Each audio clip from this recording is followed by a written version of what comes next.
这2年你有动过创业的念头吗？一边是工作不好找的职场现实，一边是张雪造机车的创业神话。于是很多人脑子里就会蹦出一个念头，干脆创业吧。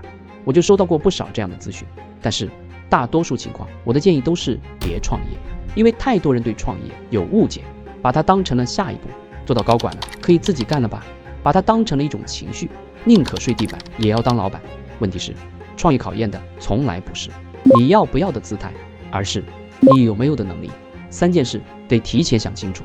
第一件事，能不能找到价值原点。设想这样的场景，小刘在一家咖啡公司做运营，现在打算自己创业开一家咖啡店。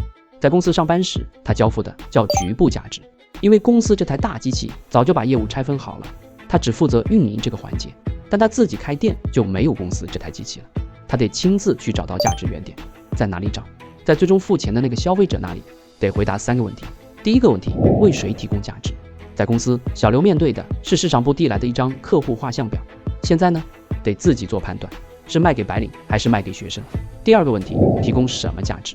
在公司交付的是 KPI， 新客多少，复购多少，但这只是你给老板交的差，不是你提供给顾客的价值。同样一杯咖啡，白领需要的是提神，学生需要的也许是自习的攻坚。第3个问题，这个价值值多少钱？在公司，小刘关心的是自己的工资条，这是公司对运营这个岗位的定价。但现在自己创业，市场只会为这杯咖啡定价，那它值多少钱？用来提神也许值9.9块，用来当个自习室也许值15块。发现了吗？做好局部价值和找到价值原点是截然不同的2种能力。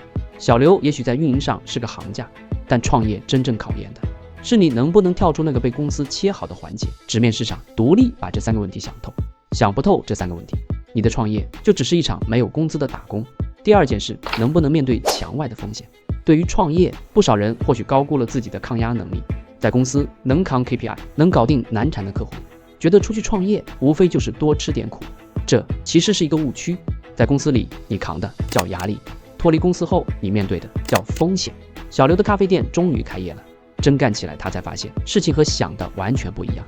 刚开业不久，房东要求涨租金，店长刚培养出来，被同行高薪挖走了。菜单做好了，供应商打电话说咖啡豆要涨价。这些事在上班时很少感受到，因为公司是一堵墙，法务、HR、采购等等，共同把这些风险挡在了外面。一旦离开公司，墙没了，所有裸露的风险都得自己一个人扛。所以，创业从来不是换个地方吃苦，它的本质是交出那张保护罩，用你自己去承担真实的风险，去换取一个可能的回报。第3件事，会不会设计交易？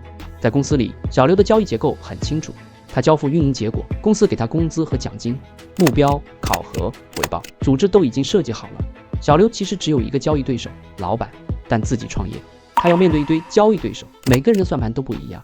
跟房东是签5年长约还是1年1台？跟供应商是现款现结还是压60天账期？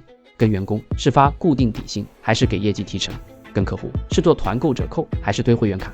跟合伙人亏了谁先扛，赚了怎么分？每一个对手的利益都不相同，全都要小刘自己去博弈，去定价，去设计规则，这就是设计交易。在公司，你更多是在一套规则里把事做好；去创业，需要的是你去主动设计规则，这是2种完全不同的考验。2013年4月30日，我正式离开了工作近14年的微软。真正走出来以后才知道，创业没有那么潇洒。